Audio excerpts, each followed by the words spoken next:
possam no dia de hoje representar uma fatia muito especial, não pelo pregador, mas pelo portador do recado de Deus para cada um de nós neste dia. Jesus Cristo dizia a certa altura às pessoas que deviam sentir-se felizes pelo facto de estarem a ouvir e a ver coisas que os grandes santos do passado, do Antigo Testamento, desejaram, mas que não puderam ver. Porque não aconteceram no tempo deles. Né? Portanto, aquilo que Deus está a fazer hoje, que nós podemos observar e participar, devemos dar graças a Deus. É uma benção do Senhor. Meus irmãos, o convite para abrirmos no Evangelho segundo João. Os irmãos lembram-se que há uns domingos nós falámos um pouco sobre as aparições, não de uma suposta virgem qualquer ou não virgem, uma senhora ou de um senhor, mas as aparições de nosso Senhor Jesus Cristo.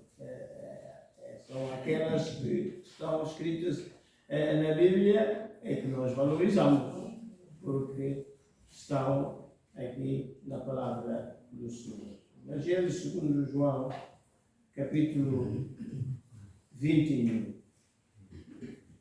E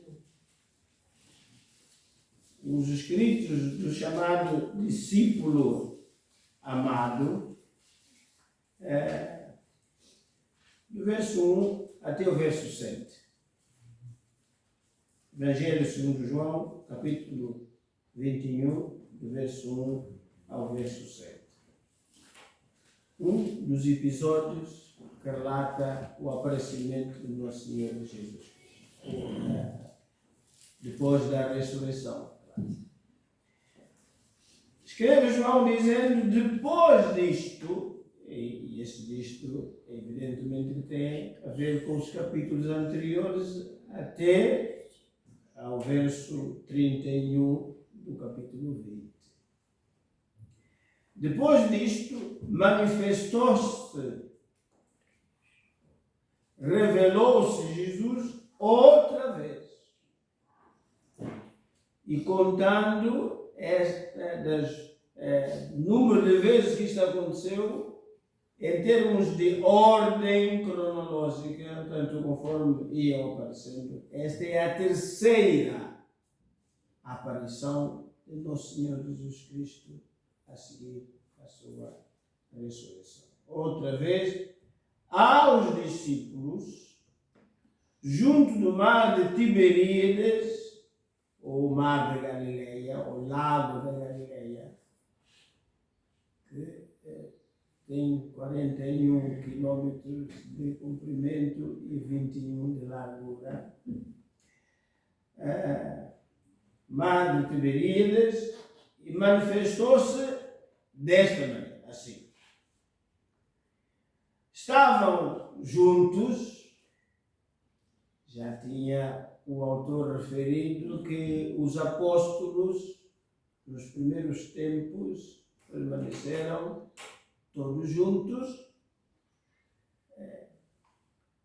comendo e a refletir sobre as suas vidas, o seu presente e o seu futuro, né, e das suas famílias, os seus negócios, aqueles que tinham negócios, dos pescadores, e por aí adiante, juntos.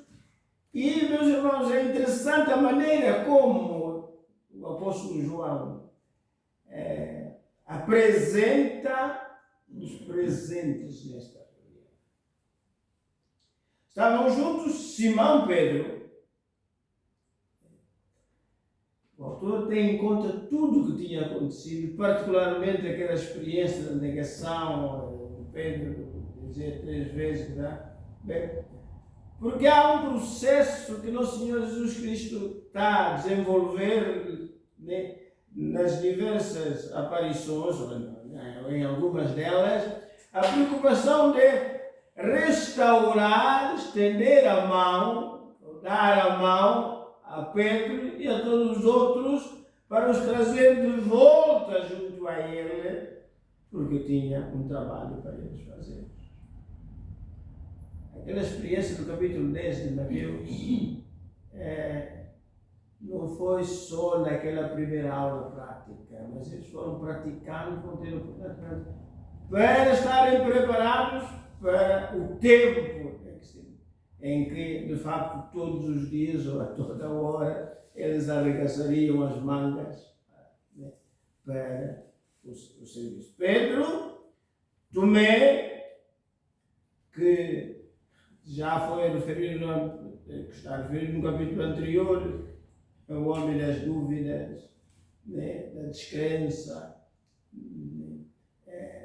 aquele que muitas vezes nós, no calor da discussão ou da defesa da nossa causa, nós dizemos: é só como Tomé, é só ver para crer. Bem, Tomé, Nataniel, um dos também das muitas dúvidas, que era de Caná da Galileia, os filhos de Zebedeu, Tiago e João, e outros dois dos seus discípulos. Disse-lhe Simão Pedro: vou pescar.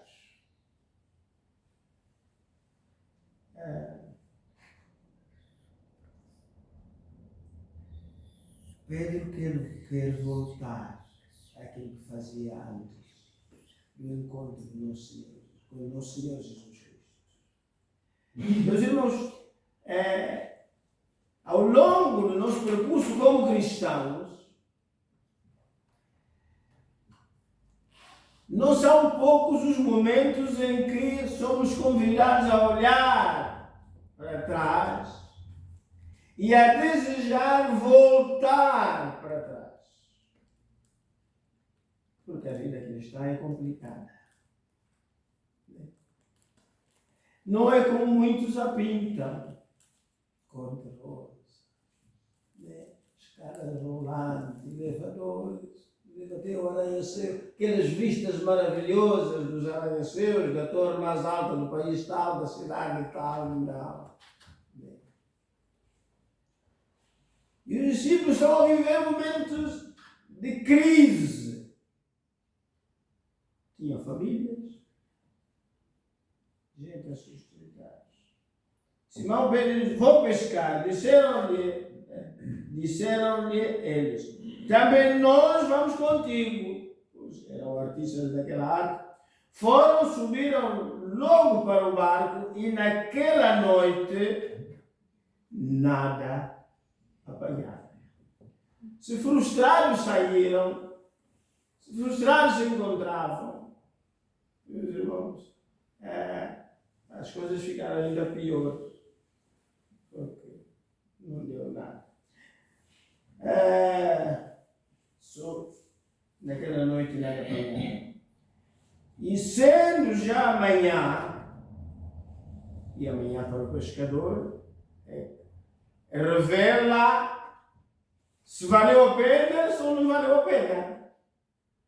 Ou tem que passar a manhã toda, outra vez com a agulha, aqueles instrumentos a consertar as redes, para criar condições para a faina seguinte, o regresso seguinte à pesca, ao mar.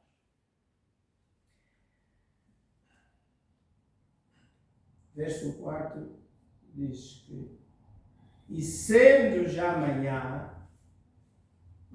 Jesus se apresentou na praia, mas os discípulos não conheceram que era Jesus.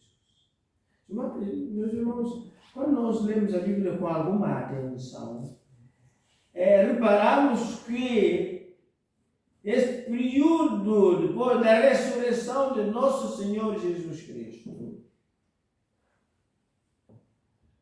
não foi uma ocasião nem duas, foi mais.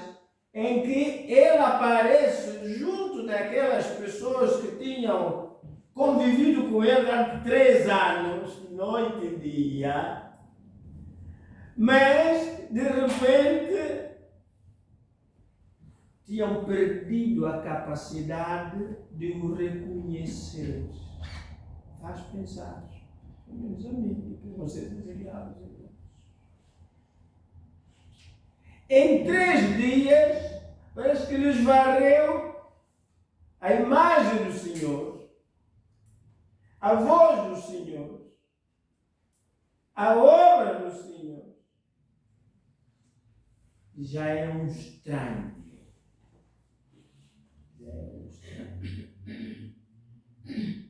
Se calhar há momentos assim no nosso percurso de fé. No meu, no seu, nós vamos ver. Em que tentamos limpar os olhos para ver se enxergamos e não conseguimos captar. O Senhor foi-se da nossa vida, da nossa casa, da nossa família, do nosso negócio.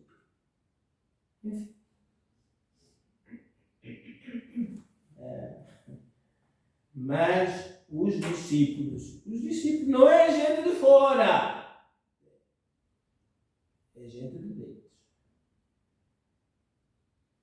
Não reconheceram que era Jesus. Mas como Deus sabe tudo, conhece tudo, esta aparição, como as outras, tem exatamente o objetivo de criar as condições para que o voltem a reconhecer e dispuserem-se de novo a ocuparem os seus respectivos postos, os seus respectivos espaços no projeto que Deus tinha. Talvez esta manhã esta palavra pode ajudar a pensar bem. Eu acho que tenho andado deslocado. Não estou no meu posto, no lugar onde devia estar. Não estou agindo como devia agir. Senhor, ajuda-me. Verso 5, disse depois Jesus: Filhos, tendes alguma coisa de comer? Estavam tão distraídos ou desconcentrados, ou por causa daquela histórica maneira de ser dos orientais em serem hospitaleiros, muito hospitaleiros. Ele pergunta, mas quem é o Senhor? Não o conheceram, saber quem é, né? Nós vivemos numa sociedade em que quem que abre a porta, toca a campainha, quem que abre a porta sem perguntar quem é.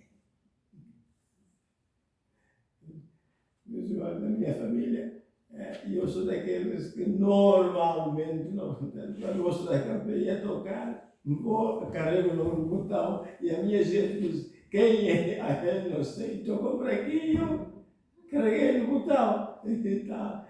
Até não sabe quem é gente. É gente.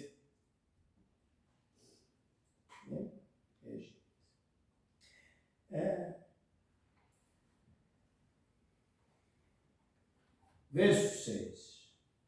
E ele lhes diz: lançai a rede para o lado direito do barco e vocês vão apanhar peixe.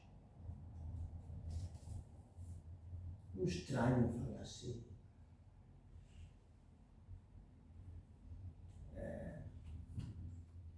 interessante que até aqui, mesmo depois dessa ordem, diz que a ordem é transmitida daquela maneira, com tanta assertividade como hoje diz, né? Com clareza. Meus irmãos, eles continuam até aqui a não reconhecer o Senhor.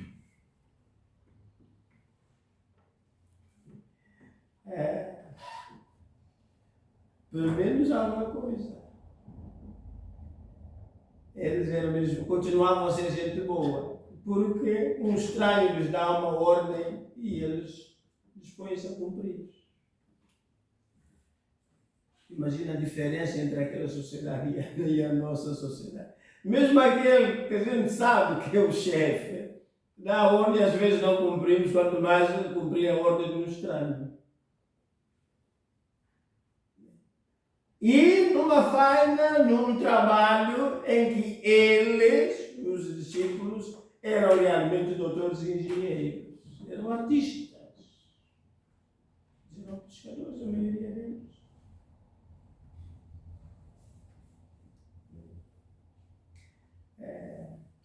Por ver que ainda tinham, apesar de tudo, muita coisa boa.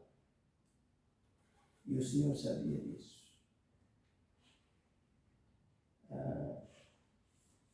Lançaram-na, pois, e já não a podiam tirar, recolher, por causa. João, que é um dos intervenientes, não conta, não nos apresenta o número de peixes, mas diz que é uma multidão. Mas as redes não se romperam. Então, meus irmãos, então, no verso 7 é muito importante. Então, aquele discípulo a quem Jesus amava disse a Pedro: Eu, Senhor.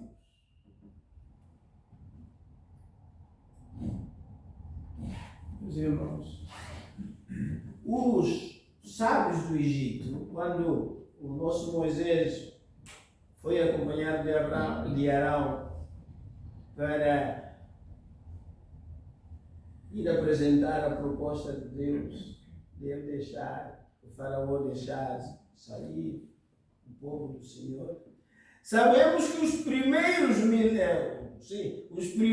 milagres que Moisés e Arão realizaram pelo poder de Deus na presença dos faraós foram reproduzidos, imitados, digamos, clonados pelos sábios do Egito.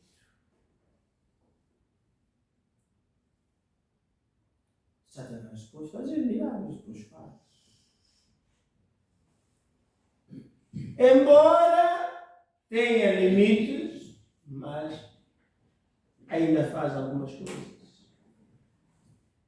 E continua a convencer muita gente, mesmo alguns crentes. Alguns, não sei, não serão poucos, por muito fora. Né? Mas olha, eu cheguei lá, eu nunca tinha visto nada nenhum, disse-me tudo que se passa entre mim e o meu marido, ou o meu namorado, isto é aquilo e tal, descreveu, viu-me no tal sítio e disse que eu estive então tu estivemos, estamos a conversar com a pessoa, mas aconteceu-me, olha, tal e qual. Já está convertido. Já está convertido. Nesta hora, alguns estão a converter-se porque uma tal senhora, um tal senhor lhes disse coisas que coincidiram exatamente.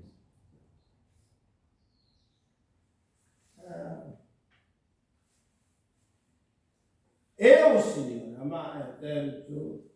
é o Senhor. E quando Simão Pedro ouviu que era o Senhor,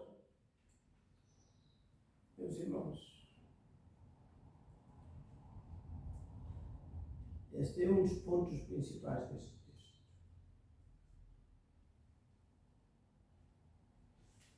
E quando Simão Pedro ouviu que era o Senhor, cingiu-se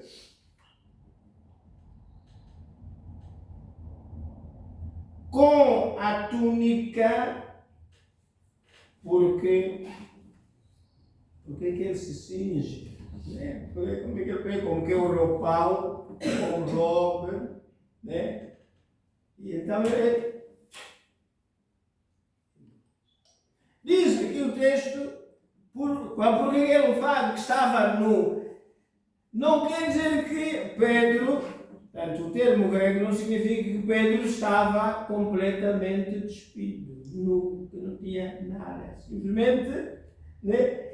Pedro estava, aquilo que na nossa linguagem nós chamamos de roupa interior.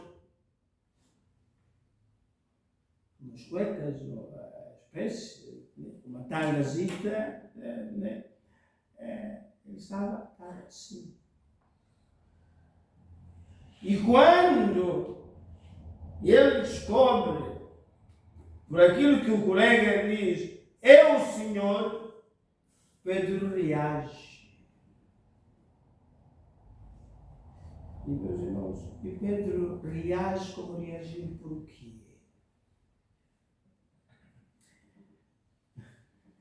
Meus irmãos, Gênesis capítulo 3, do verso 6 a 11, um texto que nós conhecemos todos. Gênesis 3, 6 a 11.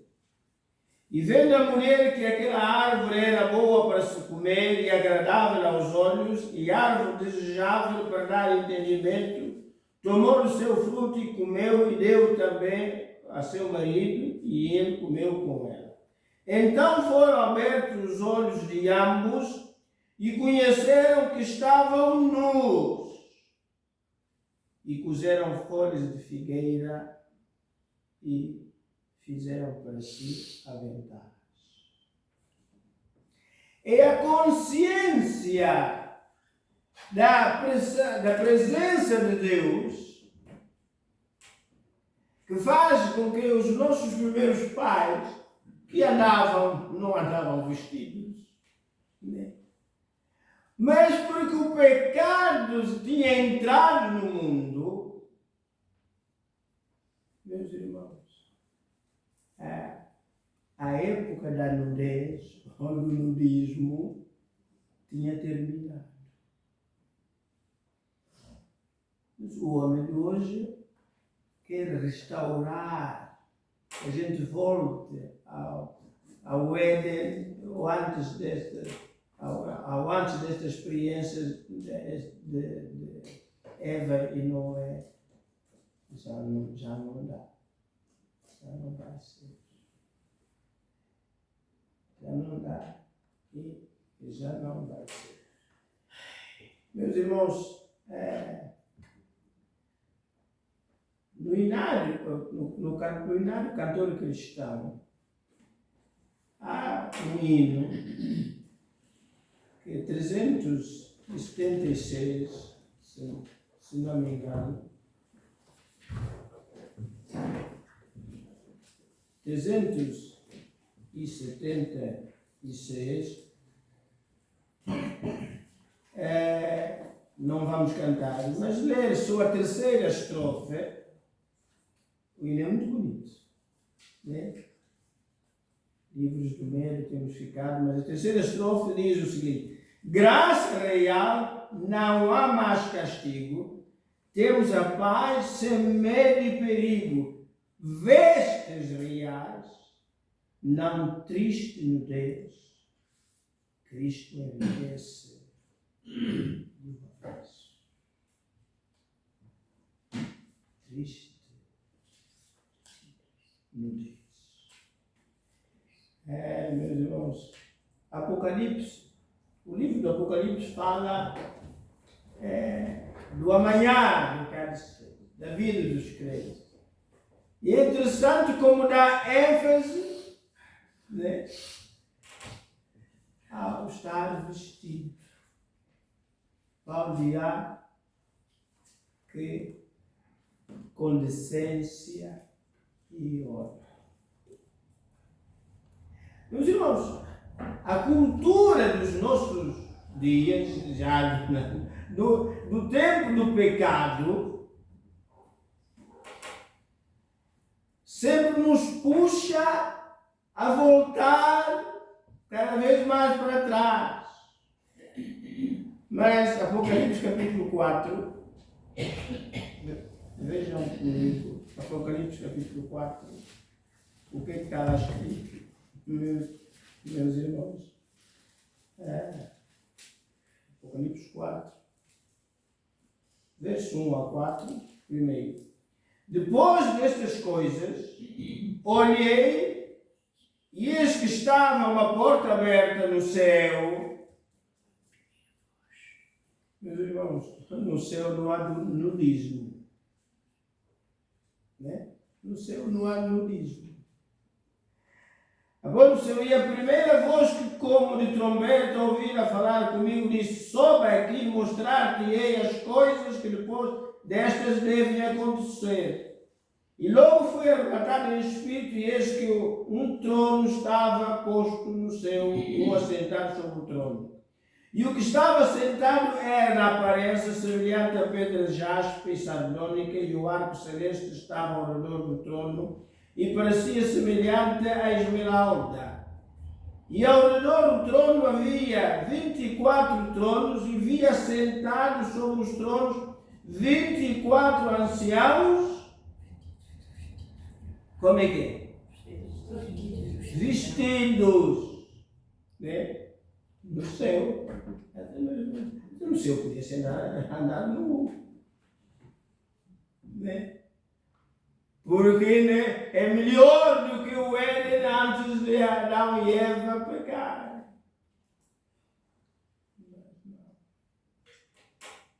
Vestidos de branco, e tinham sobre as suas cabeças coroas de ouro. Mas há mais. Apocalipse capítulo 15.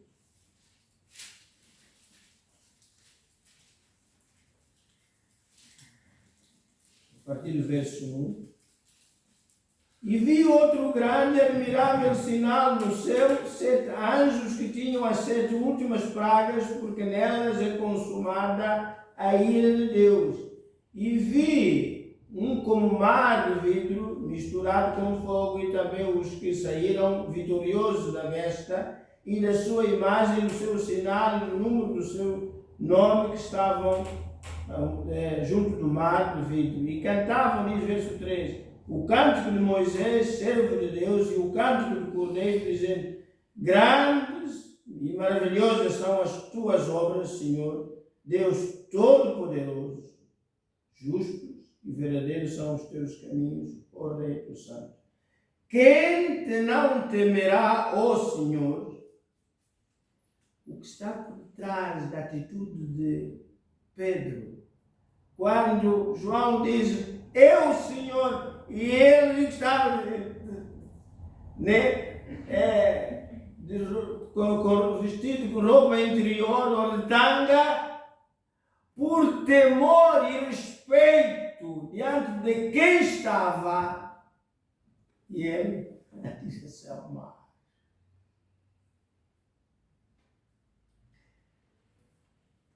Meus irmãos,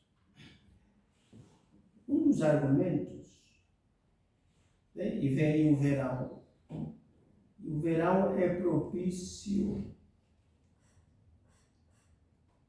a gente, até como crentes, acharmos que podemos nos apresentar em público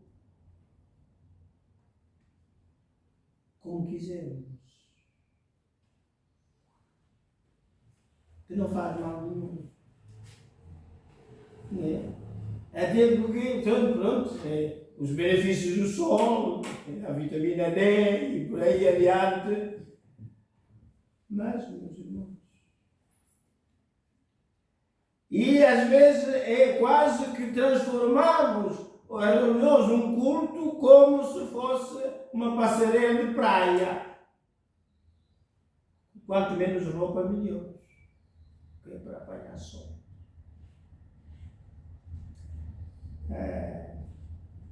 E um estudo, porque isto é uma pregação, é um estudo. Meus irmãos, como esse que já anda mesmo Macaé, está mesmo velho. Ainda bem que ele vai ser embora. Não, meus irmãos, não é uma questão de velhice. Sabe, neste tempo, né, e o tempo em que os apóstolos escreveram, vejam-se, 1 de Pedro, capítulo 3. 1 de Pedro, capítulo 3. O conselho que Pedro deixa para os nossos irmãos do passado. 1 Pedro, capítulo 3, do verso 1 até o verso 6. Semelhantemente vós, mulheres, sede sujeitas aos vossos próprios maridos, para que também, se algum não obedecem à palavra, pelo porte das suas mulheres, sejam ganhos sem palavra.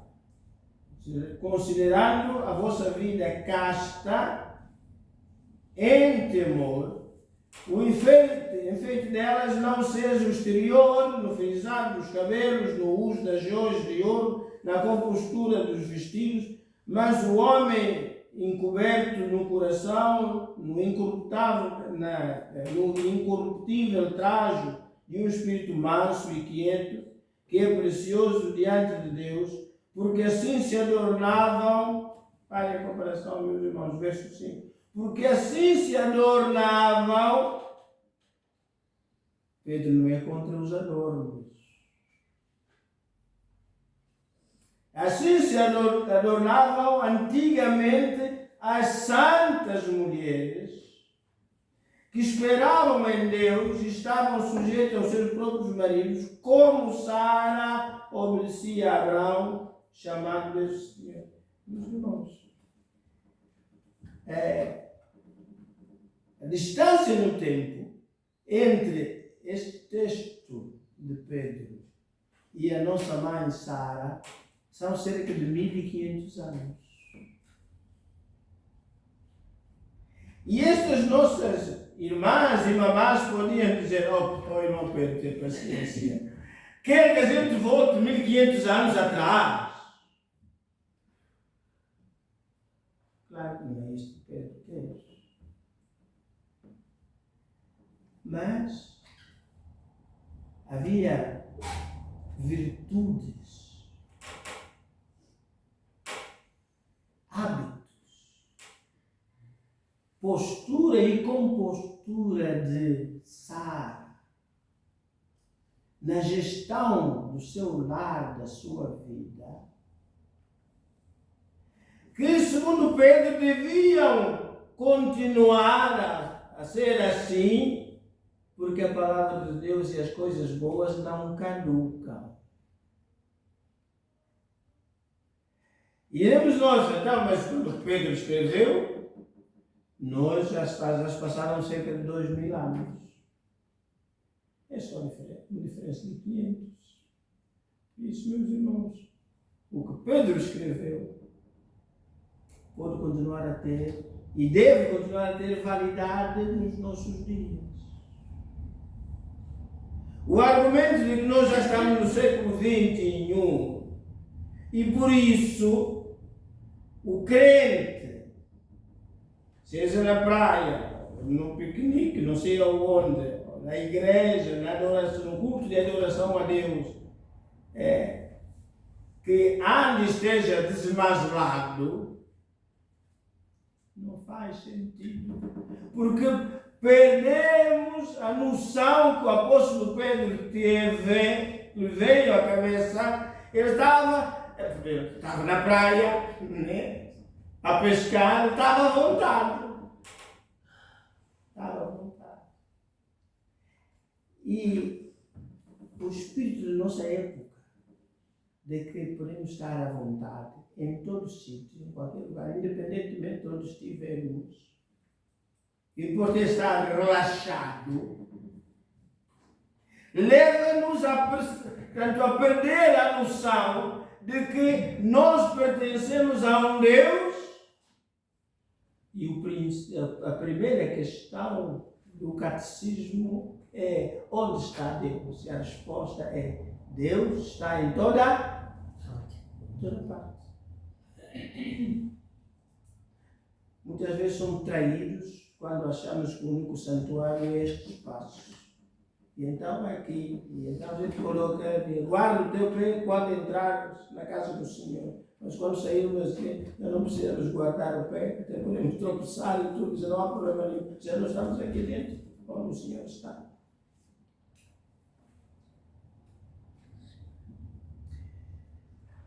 É o temor, quando ele ouviu, né, João dizer ao Pedro: eu, Senhor, e Pedro, atira-se à água, né? Porque não estava em modos, em condições de estar diante do Senhor. Minhas irmãs e meus irmãos, importa que recuperemos a noção do temor ao Senhor. Antes dos mandamentos, dos 10 ou muitos mais, né? A primeira vez que Deus se encontra com Moisés, ou Moisés se encontra com Deus, foi realmente inculcar na cabeça de Moisés que mesmo no campo, o ser humano diante do Senhor tem que andar de mansinho. Moisés, então ele virou-se para lá, e quando começou a caminhar, Deus disse: espera aí, faz favor, descalça. Tira as tuas alparcas, no lugar que estás, no lugar santo. Mesmo no campo. No campo. Não era a Catedral de Notre Dame, ou de Dresden, na Alemanha, ou de Milão, em Itália, né? Ou nos mosteiros de Jerônimo da Batalha, nada disso. Era no campo. Mas a noção. Ele é santo, santo, santo. E por isso, quando, pelo menos naqueles momentos que temos consciência de que vamos ou a caminho do encontro com o Senhor, devemos preparar o homem interior, mas também o nosso Senhor, o homem exterior. É uma forma pedagógica de transmitirmos aos nossos filhos. Meus irmãos, termino com essa ilustração. Conheci um pastor cujos filhos eram quase todos músicos. E frequentavam os ambientes músicos. Numa determinada manhã, um dos filhos, ao sair do quarto, na hora da família sair para a igreja, o pastor olhou para esse filho, como é normal, dos pés à cabeça, e viu que o filho não estava lá muito bem trajado. E disse: então, mas onde é que vai? Então, papai, não vamos à igreja? E o pai disse: sim, vamos. Mas é assim que vais? Sim. E que mal tem? Tá, não estou bem.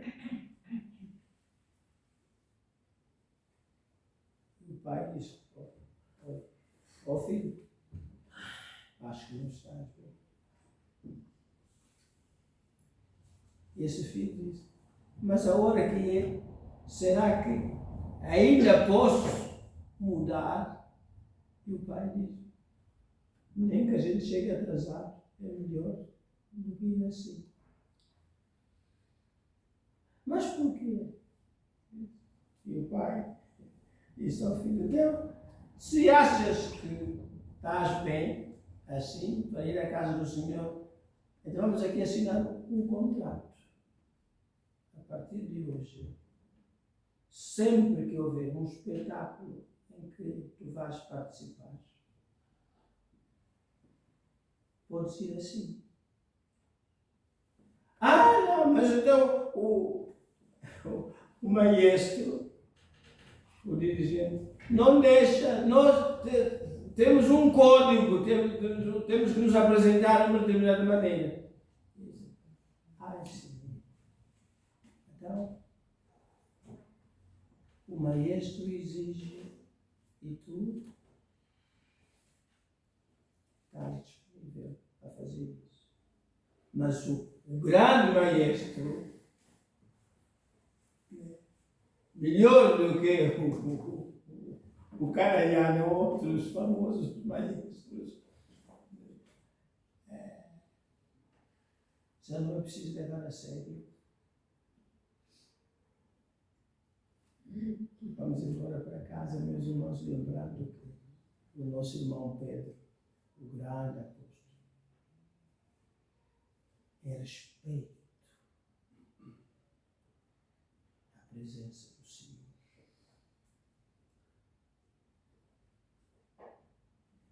Precisou de pegar uma túnica, atirou-se à água e depois se compôs em modos para poder continuar na presença.